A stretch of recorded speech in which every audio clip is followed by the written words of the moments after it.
Welcome to Biology My Passion. I am Soumya Harikrishna.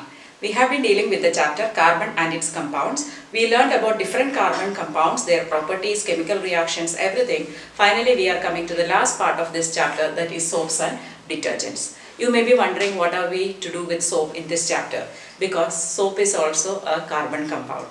What is the use of soap? Soap is for cleansing, right? Any dirt is there, to remove that we use soap. So how can the soap bring about this cleansing action? That is what we are discussing in this chapter.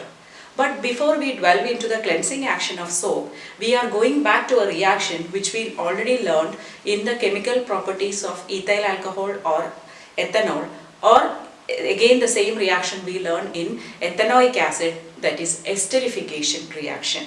What is esterification reaction? When an acid reacts with an alcohol, we get a sweet smelling substance that is called a ester. By the removal of a molecule of water, that is called a esterification reaction. So we wrote about this acetic acid CH3COOH plus CH3CH2OH, ethanol. So this is acid, this is alcohol, and what did we see? One molecule of glucose is being, one molecule of water is being released out. So what are we getting? We are getting an ester, that is CH3, COO, CH2, CH3. This is the ester plus water molecule is released out. So now if you want to get back this alcohol and acid from this ester, we have to add a strong alkali to it. For example, CH3, COO, CH2, CH3 ester. When I am adding sodium hydroxide, which is an alkali, what am I getting back? CH3, COONA. That is sodium salt of this carboxylic acid plus the alcohol CH3, CH2OH. Here the CH3COONA is a sodium salt of a long chain fatty acid. Here it is a small chain fatty acid, but it can be a long chain fatty acid also in certain cases. That is called a soap.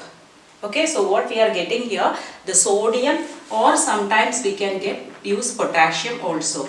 So sodium or potassium salts of this fatty acid, which is a carboxylic acid, is called a soap.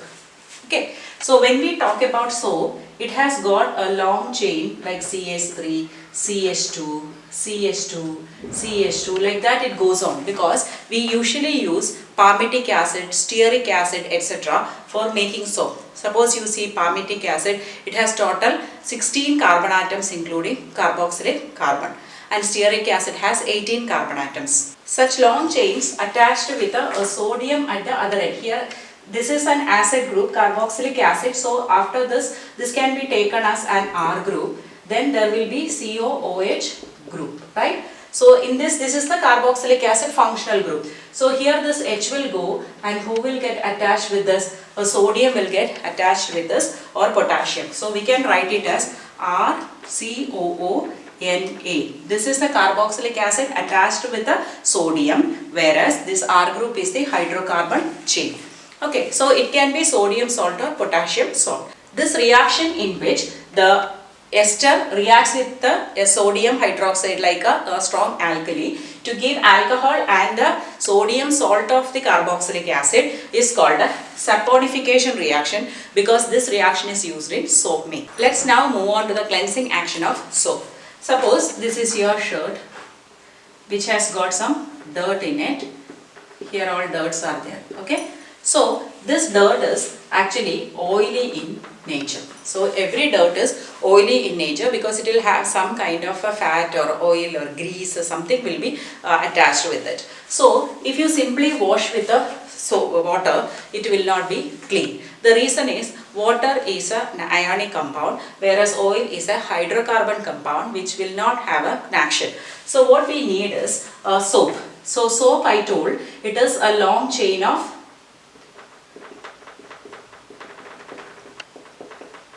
sodium acid of carboxylic acid. So this can be represented as this. Okay. So here it's like a snake. At the end here we have the sodium, which is the polar end. Polar end means it is the ionic end, which is water loving. Water loving is otherwise called a hydrophilic. So hydrophilic means the loving. So this end being polar end or it is ionic form, it loves water, so it tries to be with the water. Whereas this tail is called a hydrophobic. Phobia means fear. So it's not actually we are not telling that it is scared of this water, but it does not like water. That is called a non-polar end. Hydro means what? Water. Non-polar end. It is not ionic, so it does not have any reaction with the water. It tries to keep away from water. So this end likes water, this end does not like water. So we are keeping this shirt in the water, but we know that whenever we need to use soap, dry soap won't work. We need water to clean, right? So when we are making or mixing the soap in water, soap molecules like this will form. All these soap molecules have a hydrophilic end and a hydrophobic tail. This is head, this is tail, we can see. Now what happens is these dirts are surrounded by these molecules, soap molecules, because their tails all love the oil, because they are hydrophobic, they don't like water, that means they love oil, so they will come and arrange around them. So here all sodium, that is towards the water side, but the other end all water oil loving, they are all attached here. So here everywhere such structure will form. This is called a soap micelle. Okay, so once soap micelle is formed, they are all attached to the dirt. Okay, now when we are brushing or when we are beating or agitating, immediately what happens? This will get disrupted. This micelle will get disrupted. They all have to detach. Once they detach, what happens? They will be pulling some amount of the dirt also with them. Then it will form an emulsion in the water. This emulsion means it's a colloid nature. That means it's evenly distributed all over the water. So what happens now? What is the next step? We take out the cloth and we drain out the water. We fill it with a new water, then again rinse. So this will be repeated. So every time the soap micelle will be going to the water and we clear it, and as a result cleansing action happens. So you hope you understood. Soap molecule has a polar head, water loving head, and a non-polar or water hating end, tail.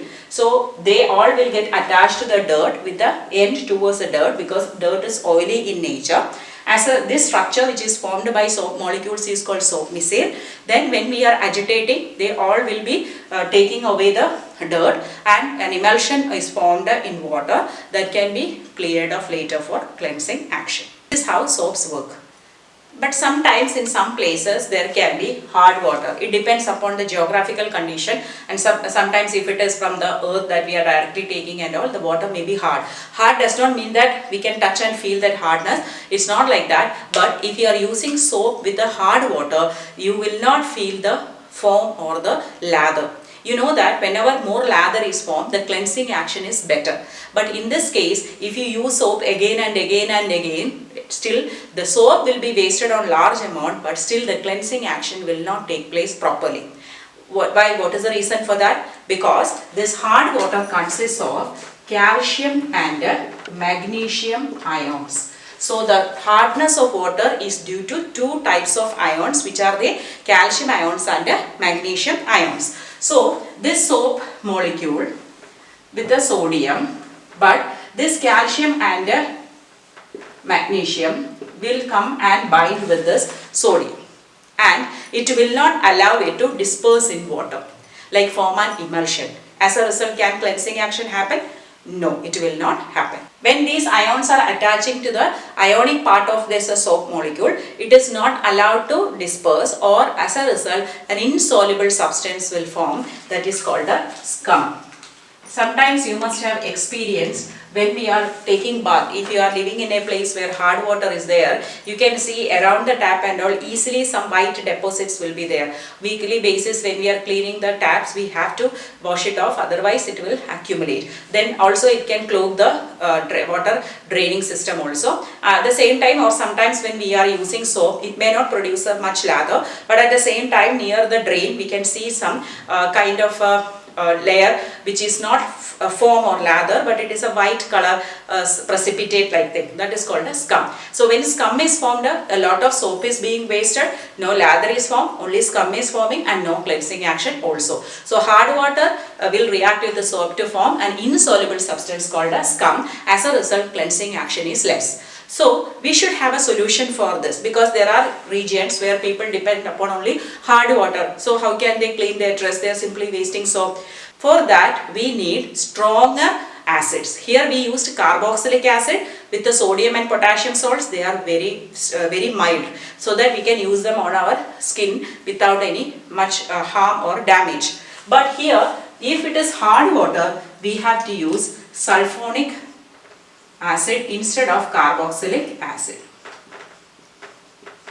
The sulfonic acid is stronger than the normal carboxylic acid, so it will not bind with the calcium or magnesium ions. As a result, it is not remaining as insoluble substance, but it will be soluble, so that cleansing action can be brought about. Such a strong acids or salts of strong acids is called the detergents.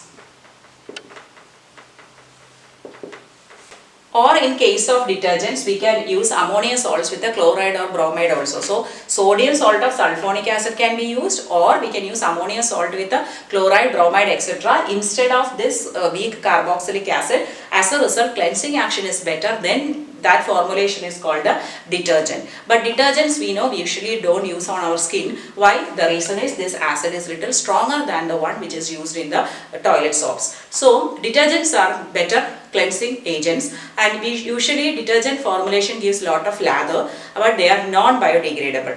And at the same time, when we are using shampoo for washing our hair, shampoo has a detergent formulation, but it is in a milder form.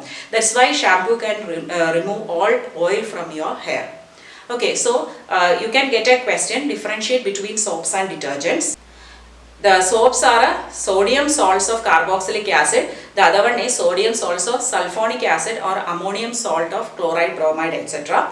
Then the detergents have a better cleansing action. Soap is having less cleansing action.